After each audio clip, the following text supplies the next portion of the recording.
De 2024, estamos hablando un poco con nuestro próximo invitado. Decir que teníamos previsto que estuviese presente aquí o ahora, en este horario, a Mariano Galán Silva, para que nos siguieran hablando de esto tan maravilloso que es la manzanilla, pero bueno, por razones médicas no ha podido asistir. No es que Mariano le ocurre nada, sino que no, se le ha salido ahora un análisis previo, en fin, que le han avisado y obviamente pues ha tenido que acudir primero a su atención, como digo, sus pruebas médicas.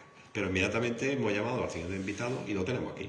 Se ha adelantado su horario y, en fin, como tenemos mucho que hablar, y en primer lugar, gracias a Esperanza que nos hemos enterado, que hoy es su cumpleaños, por tanto procede decirle a Juan Antonio Ruiz feliz cumpleaños, Juan. Muchísimas gracias. Bien, ¿no? Y además es el día que te jubilas oficialmente. Claro, porque por mi caso, que fue mi retiro prematuro, que fue la prejubilación, se debía a un proceso de reconversión. En las condiciones legales de esos procesos de reconversión, nos jubilamos al cumplir los 65 años. Por mi edad, pues me hubiese correspondido dentro de un año y pico en condiciones normales. Claro. Pero me incorporo, es decir, deja de pagarme la empresa y me incorporo a la pensión de la Seguridad Social. Bien, bueno. Hoy, mañana, realmente. Bueno, da igual. Entonces, feliz cumpleaños, por lo menos, ¿no? Muchas gracias. ¿Hoy tiene algo simbólico, alguna tarta o algo? Bueno, que te guste, algún dulce? Tenemos la costumbre últimamente de, para no tener tanto jaleo, agrupar los cumpleaños. Entonces, hace unos días celebramos los cumpleaños de otoño de mis cuñadas, de mío, de alguna otra persona. Economizar un poco más el cumpleaños, en todos los sentidos. Y hacerlo más comunitario. Hoy queremos hablar un poquito de la comunidad. Viene bien. Bueno, antes de entrar propiamente en el tema, también Casa Algarabía organizó el día 26 en el Círculo de Artesanos, en fin, un encuentro muy interesante, ¿no? Sobre la construcción naval. Bueno, sobre el patrimonio marítimo naval del Bajo Guadalquivir. ¿Y cómo fue? Fantástico. El salón que amablemente el Círculo de Artesanos una vez más nos ha cedido. Estaba lleno. Y bueno, yo estaba un poquito inquieto porque era un tema que me toca muy de cerca, muy en el corazón. Yo tengo, y aquí en la radio lo demuestro cada 15 días, la posibilidad de tocar muchos temas, ¿no? Porque no sé si por la edad, por las inquietudes sociales que me han tenido inquieto toda la vida, pues hay muchos temas en los que me siento capaz y a veces osado para hablar de esos temas. Pero el asunto del patrimonio marítimo, del patrimonio naval, es un tema que me toca desde que empecé a trabajar en los astilleros de Sevilla. Previamente mi padre había empezado 30 y tantos años antes a trabajar en el sector, aunque él era del sector ferroviario y además campesino, pero emigró en los años 50 a Sevilla y empezó a trabajar en los astilleros.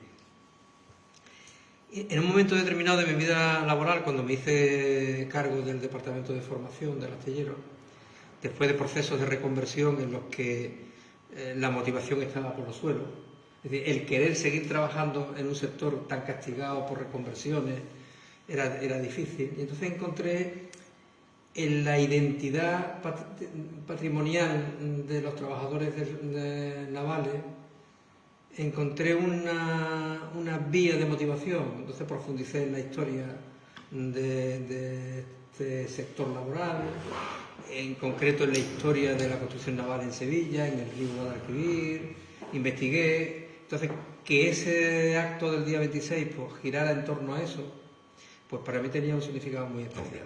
Y gracias a algunas personas como Pepín, el carpintero, que tiene muchos contactos, tanto familiares como amigos en ese mundillo, pues él invitó a mucha gente, animó a mucha gente. Tuvimos la suerte de que viniera la concejala que lleva el tema del río, de Coria del Río. No vino nadie del Ayuntamiento de Sanlúcar, aunque estaba invitado el concejal de Cultura, y dijo que tenía intención de ir, pero bueno, por lo que fuera, no asistió. Pero había gente de la cofradía, había gente del mundo de carpintería de Ribera, escritores como Juan José García, Paisano de Bajo Guía. que nos leyó un pequeño texto de su libro Marejada. Sí, sí. El amigo Pericache, que también estuvo... Sí. Yo creo que él se sentía como un poco coorganizador también.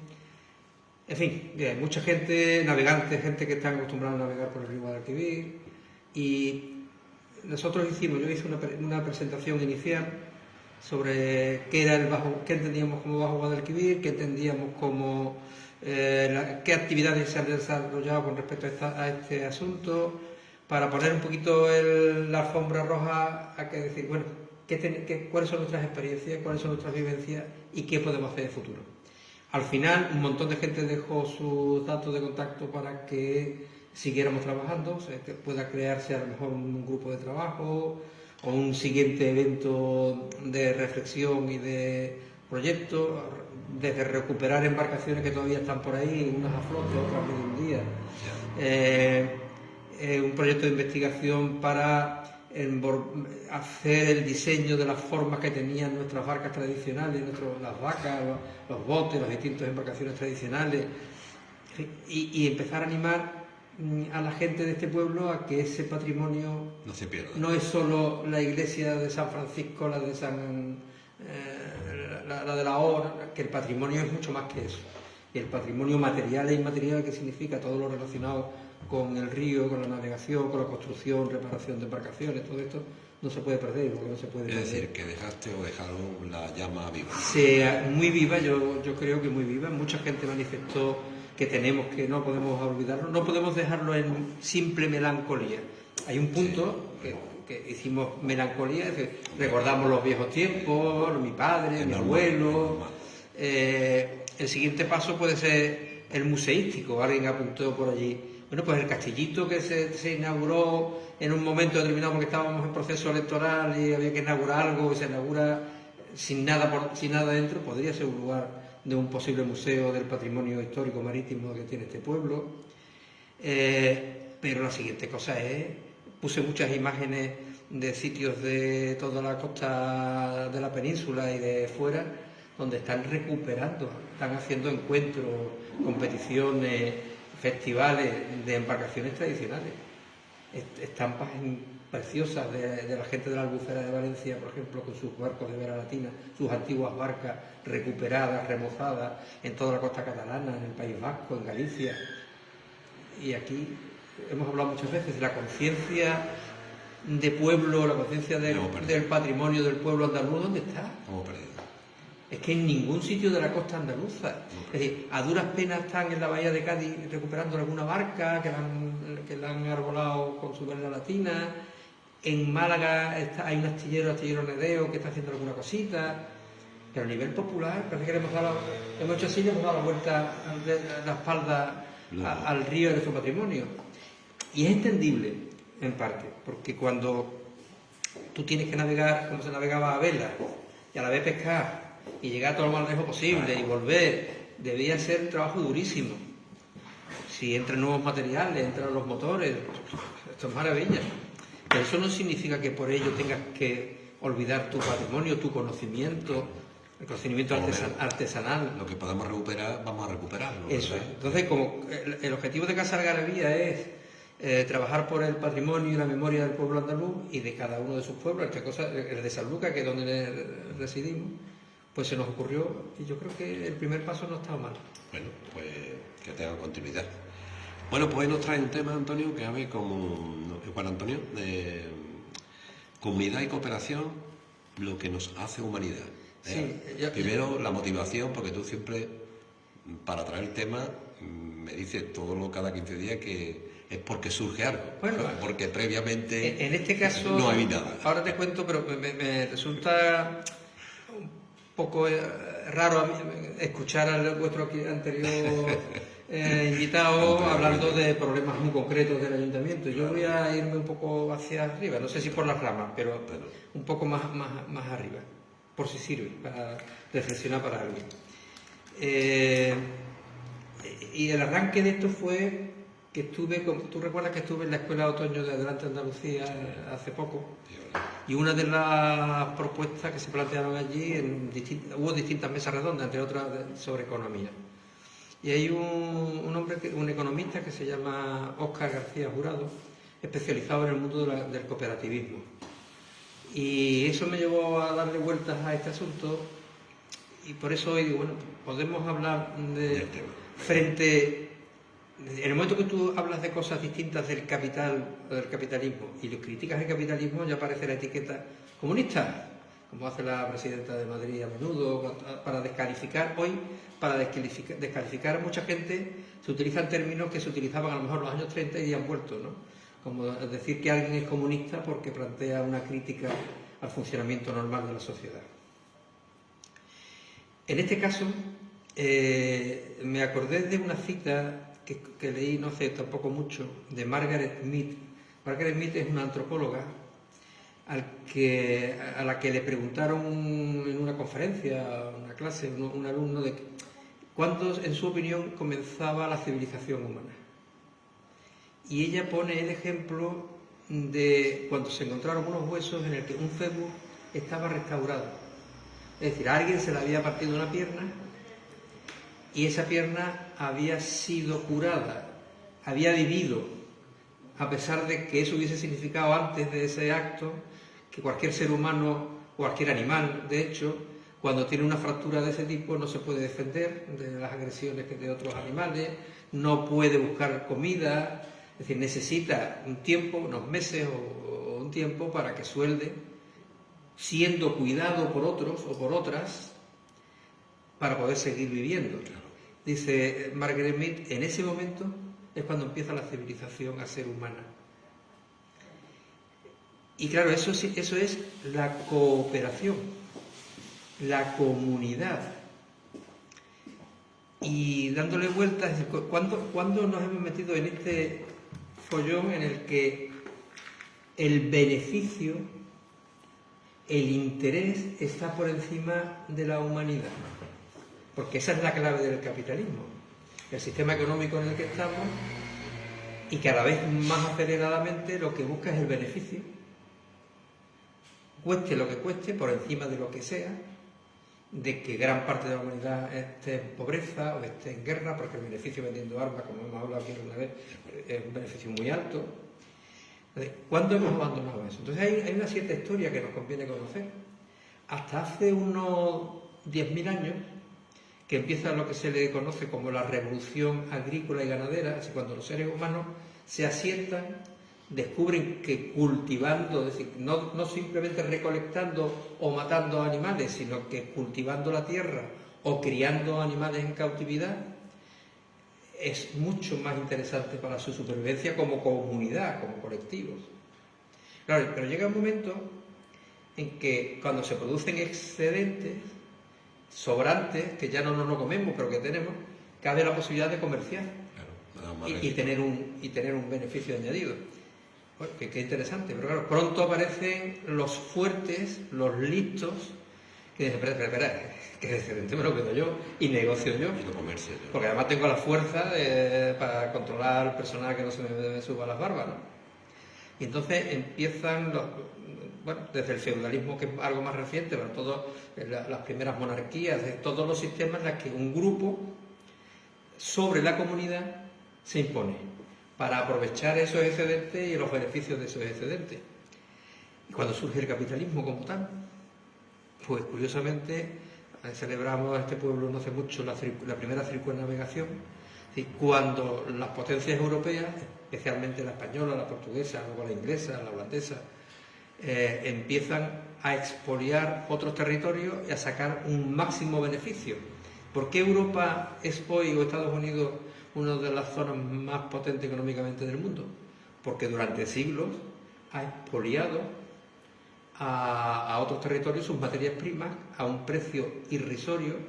Por ejemplo, el oro y la plata española en Europa, porque claro, los reyes españoles que obtenían ese oro y esa plata lo utilizaban para pagar armamento y ejército para poder seguir combatiendo por su poder, por su territorio en Europa. Y eso llena de oro y llena de plata los bancos europeos. y eso provoca, todo es un proceso acelerado, que se puedan financiar los nuevos descubrimientos científicos, las nuevas industrias del siglo XVII y XVIII, la revolución industrial, el siglo XIX la industria, y hasta nuestros días, que es un proceso acelerado en el que ya no importa tanto el producto, sino el elemento financiero, la moneda, el tener poder financiero. Es decir, hemos desnaturalizado absolutamente la civilización humana desde un primer momento en el que lo importante es el apoyo mutuo, el que las cosas que necesitamos, sean alimentos, sean un techo, sea lo que sea el servicio o el producto que necesitemos, lo proveemos entre todos, a un momento donde cada día más de nosotros somos innecesarios, porque la robotización o las nuevas tecnologías, la inteligencia artificial, va a hacer y está haciendo que no seamos necesarios. Entonces, ¿cuál va a ser la alternativa para gran parte de la población?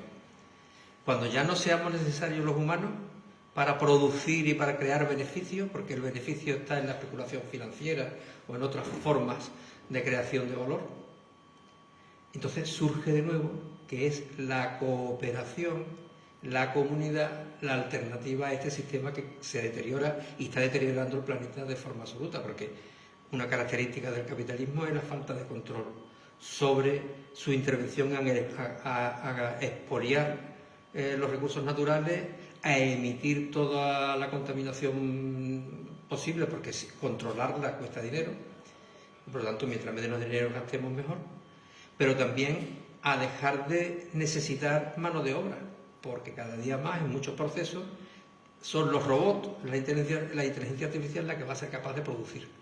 ¿Qué vamos a hacer los seres humanos? Pues a lo mejor surgen alternativas, como la que contaba este chico Óscar García Jurado que te citaba antes, que es la cooperación para todo, es decir, cooperativa de consumo energético, cooperativas financieras, es decir, hay bancos solidarios, bancos que se crean como cooperativas, gente que tiene un dinero lo mete en ese banco y sirve para apoyar proyectos de desarrollo. Cooperativas de consumo eléctrico energético que van montando placas solares o elementos de producción de energía y que yo le compro energía a la cooperativa de la que formo parte como socio.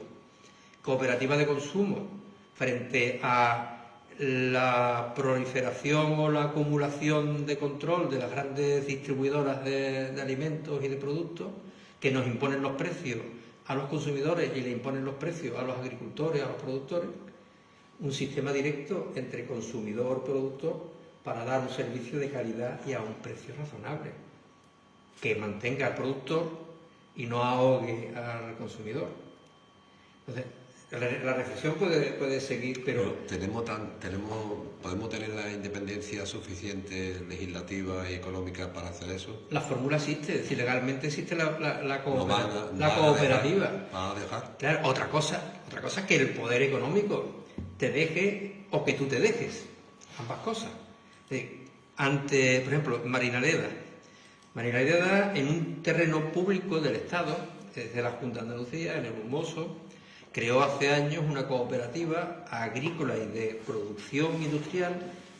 Hacen lo que no se hace en Sanlúcar, es decir, los productos que producen en el campo los transforman y los venden transformados, y lo hace una cooperativa que da empleo a todo el pueblo de Marinaleda y alrededores. Bueno, eso es un ejemplo, ¿vale? En todos sitios no se puede hacer las cosas igual, hay que adaptarse, pero si cada día somos menos necesarios para el sistema económico capitalista, la alternativa es morirnos de hambre o crear nosotros una alternativa que nos sirva, para lo que tiene que servir el sistema económico, porque el sistema económico parece que tiene que servir a la acumulación de capital, es decir, a que produzca cada vez más beneficios y cada vez en menos manos se produce una acumulación de riqueza.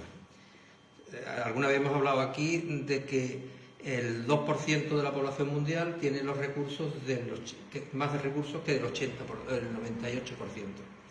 ¿Eso qué sentido tiene? Eso es una locura, ¿no?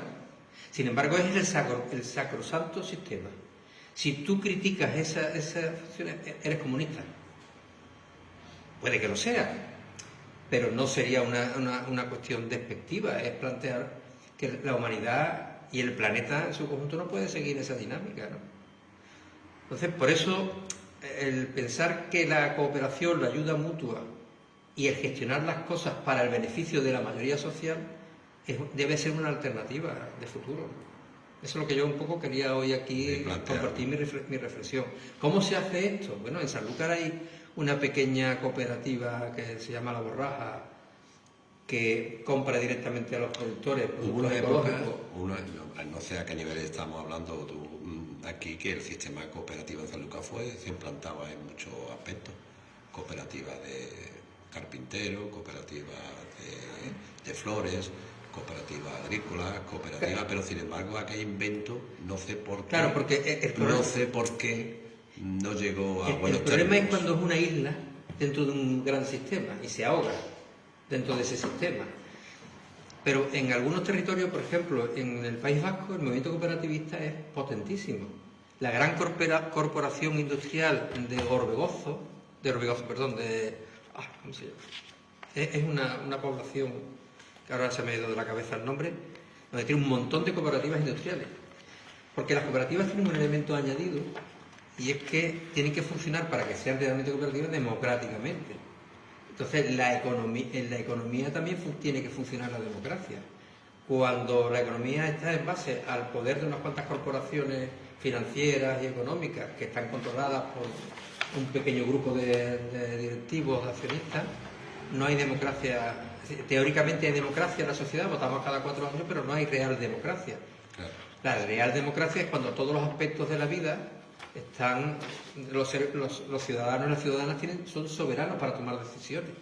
Cuando a ti te queda solo tomar la decisión cada 4 años de a quién pone, si pone, como hablabais antes con Antonio Sayago, al que mejor pega carteles o a alguien que tiene alguna capacidad de gestión demostrada de algún modo. Eso me sugería, esa conversación que teníais cuando había llegado, me sugería, y también tú lo dijiste después, me parece, o él mismo, que para ser un gestor en el ámbito político no hay que ser un licenciado en nada. Tiene que ser una persona con unas características, entre otras, habiendo tenido alguna experiencia de gestión, eso es cierto. Pero también la gestión puede estar basada en los funcionarios, es decir, funcionarios, como también hablabais, que saben cómo gestionar la institución de alguna manera.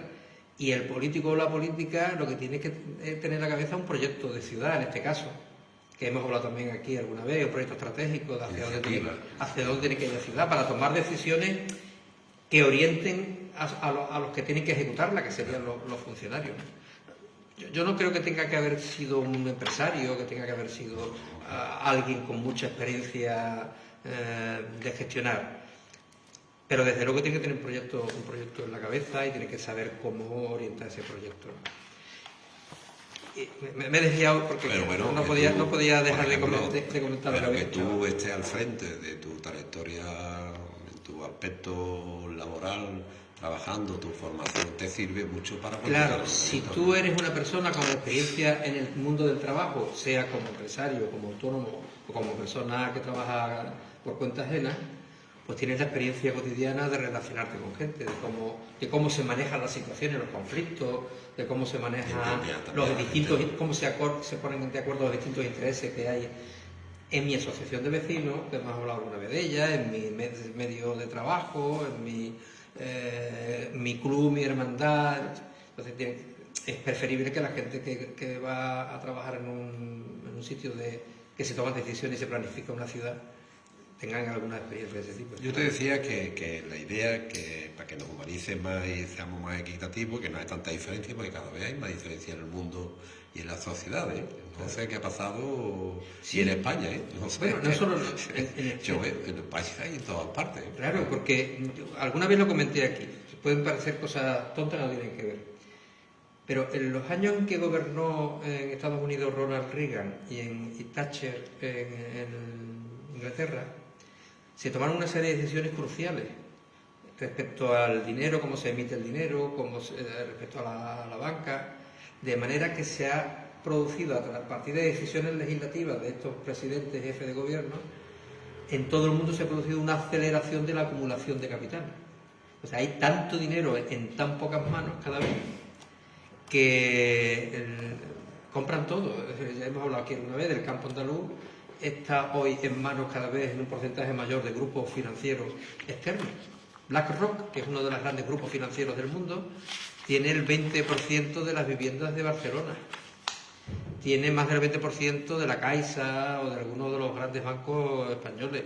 Y cuando ese poder del dinero se hace con lo que cotidianamente es necesario, como es la producción de alimentos en el campo, como la vivienda o como los servicios financieros, por poner tres ejemplos, nuestra soberanía como ciudadanos se reduce. ¿Cuál es la alternativa? Hay dos alternativas, que cada cual se apunte a la que quiera.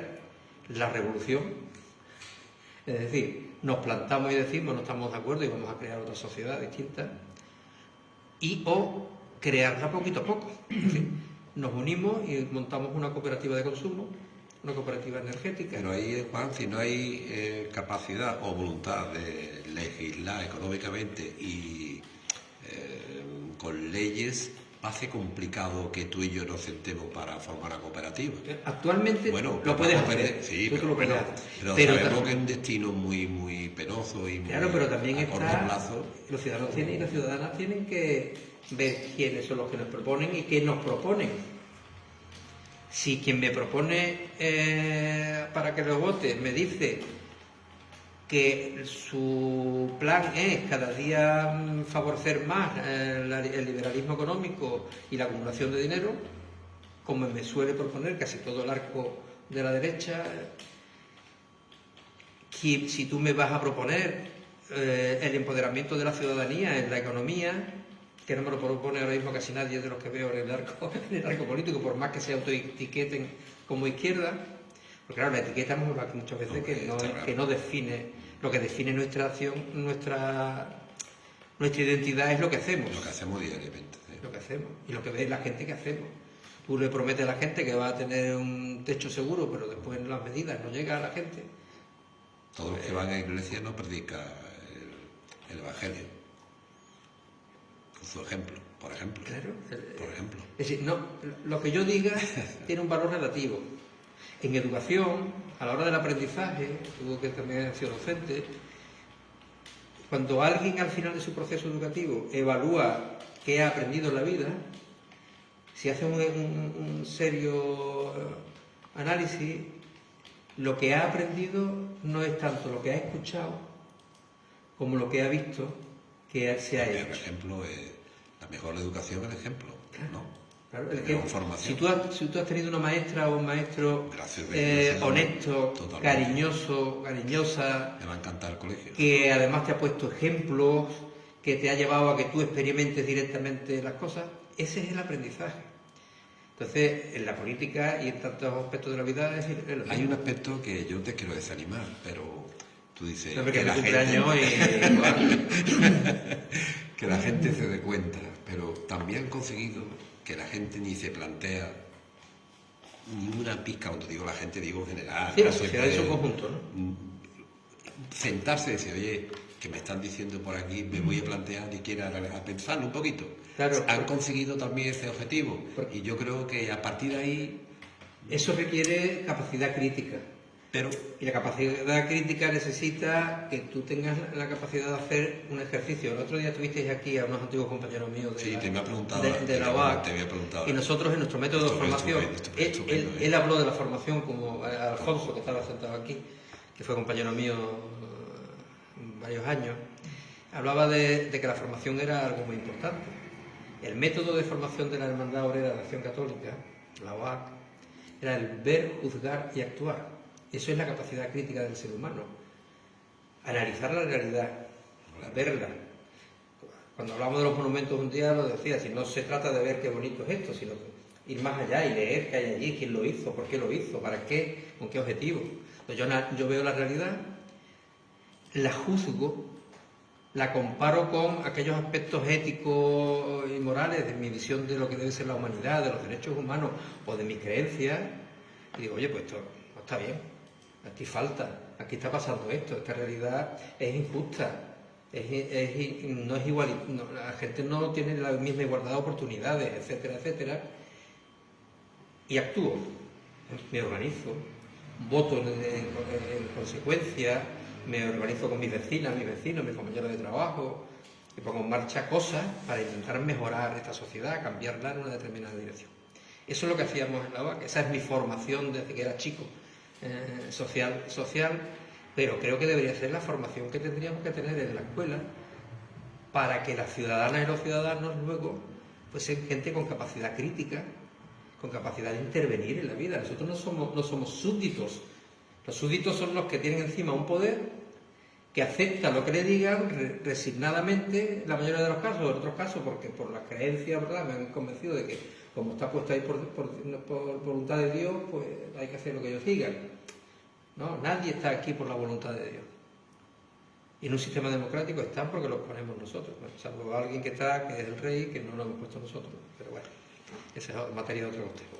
Y la opción para ser más humanos, que tenemos que conseguirlo para el beneficio de todos, y haya la diferencia desiguales que existe en todos sentidos, esa vía lo tenemos muy complicado. Nosotros vamos a... Pero tenemos la oportunidad de cooperar en muchos aspectos de nuestra vida. Eso sí. Vale. Pero da la sensación muchas veces, Juan, no sé qué opinas tú a la gente le dices cosas reales, o por lo menos desde tu criterio, y no le gusta escucharlo, no le molesta. Yo no he dicho que eso sea fácil, ¿eh? No. Si yo te estoy planteando, oye, que obviamente bajo tu planteamiento se llega a una conclusión que cada vez tenemos menos humanidad, que por un sistema u otro lo llevamos a... pero ya no a niveles organizativos, sino a nivel individual, que es lo peor, ¿no? Esto hacemos así. Efectivamente. Y estamos... El otro día escuchamos a una señora y me hizo muchas gracias. Ay, hijo, es que me he llevado 2 horas con el TikTok. Pues ya está. ¿Cómo puedes estar conectado a una realidad que no existe, irreal, Pues ya está. y que además está controlando a alguien para que conforme tu pensamiento, tu visión de la realidad, ¿no? Antaño, cuando tú eras chico, ¿te acuerdas? Y surgió la televisión, decía, todo el mundo se creía lo que decía la televisión. ¿Tú te acuerdas, no? Sí. ¿Eh? Y Pues yo lo he visto en la televisión, y después de 40 años siguen diciendo que lo han dicho en la televisión. Sí. ¿Cierto o no? Porque se ha revestido de la autoridad de credibilidad. Cuando circula por ahí un meme de esto, no sé si se llama meme exactamente. Cuando veas una noticia, pregunta a quién paga la tinta, ¿no? Claro. La primera cosa es si alguien te está dando una información, tú tienes que... Yo por las mañanas leo 5 periódicos. Vamos, leo. Sí, leo. Ojeo los titulares y si me paro en algo. Lo relevante. ¿Vale? Hay uno que es de una derecha civilizada, por decirlo así. Hay otros que se consideran de centro y otros que se autoconsideran de izquierda. Bueno, pues... Claro, un abanico. Claro, Veo, muy bien. porque incluso si yo quiero combatir ideas que me parecen que son retrógradas, tengo que saber qué dice y por qué lo dice y cómo lo argumenta, ¿no? Si yo como político ciudadano, tú sabes que la palabra, a mí me estoy entendiendo un poco, no sé si... No te preocupes. Ese reloj todavía no lo habéis cambiado. No te preocupes. Me cortáis cuando queráis. Es como mi cumpleaños, estoy Tú te terminas arriba y ya está, no hay problema, yo te dejo. ¿Qué te iba a decir? No, que lee 5 periódicos para afrontar, si tú quieres rebatir algún tema, tienes que saber lo que piensa el Claro, otro. yo me considero político, pero no solo porque yo sea miembro de una organización política y esté en su dirección, sino porque político es el nombre griego igual que ciudadano en latín, civitas. Sí. Civitas significa ciudad en latín, polis significa ciudad en griego.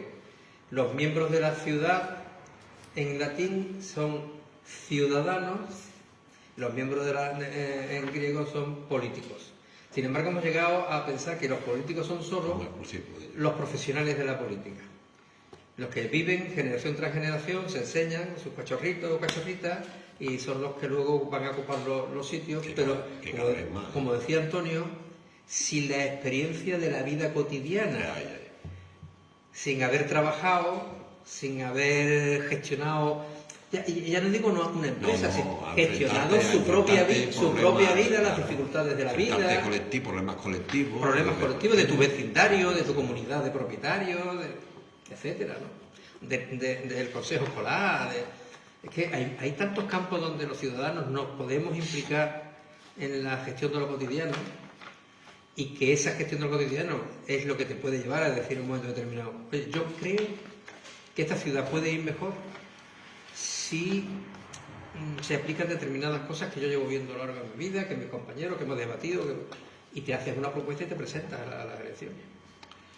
Bueno, pues vamos terminando, pero quería preguntarte sobre eso, la actuación de tu compañero de la Hermandad de Acción Obrera Católica, ¿no? Oye, un movimiento que yo le decía, no sé qué opinas tú, en el contexto histórico político que estamos ahora, ese tipo de movimiento era no se ve actualmente, en fin, que hay que tener también el contexto de donde era, que estamos partiendo de una dictadura, había que convivir con la dictadura, pero también había que hacer mucho sin que la dictadura se interviniera, ¿no? Claro, cuando Guillermo Rovirosa y Tomás Malagón, que era, digamos, el cura que estuvo con Rovirosa en esa fundación de los años 50, ellos tenían la intención de hacer evangelización en el mundo obrero, pero pronto se dieron cuenta, como te contaba Claro. ellos, que evangelizar no era contarle una milonga. Había que enviarlo. Que tú tienes que tener un comportamiento de solidaridad, Había que ser más de humanidad. lucha contra las condiciones humanas que vivía nuestra población.